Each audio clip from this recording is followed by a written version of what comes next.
Ils sont pour l'heure au nombre de 5 ces présumés kidnappeurs qui ont été interpellés entre PK13 et PK20 à Douala par les éléments de la police judiciaire du littoral. Nous avons été saisis d'un certain nombre de cas d'enlèvement avec demande de rançon.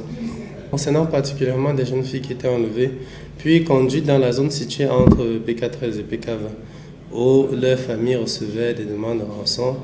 Des montants étaient versés, certes, les montants sollicités étaient assez exorbitants, mais les montants perçus variaient de l'ordre de 150 à 500 000 francs.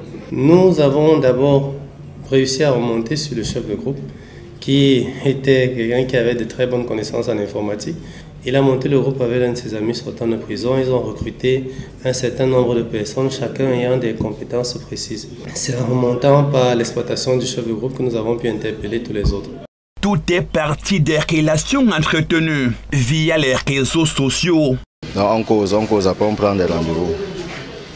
Elles nous proposent les services. Elles arrivent à 18. Quand elles arrivent à l'entrée, parce que c'est dans le quartier, la bourse est dans le quartier.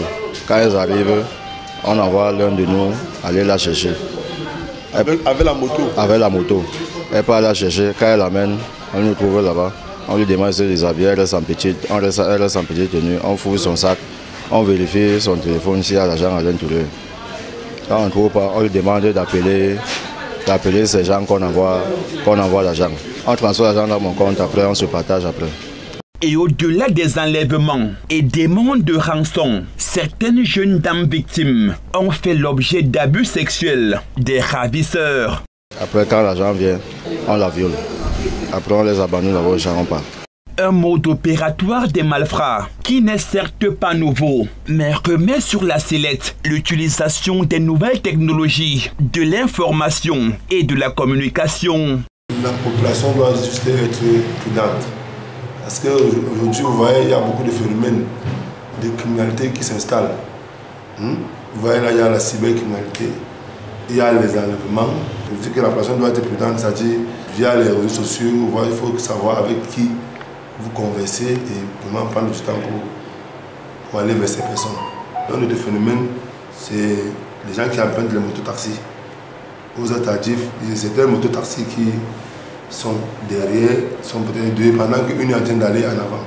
Donc il faut être prudent. Quand vous êtes dans un endroit, il faut vraiment vous rassurer que là vous êtes parti, vous n'avez pas des gens qui vous suivent derrière, vous-même vous pouvez commencer votre sécurité.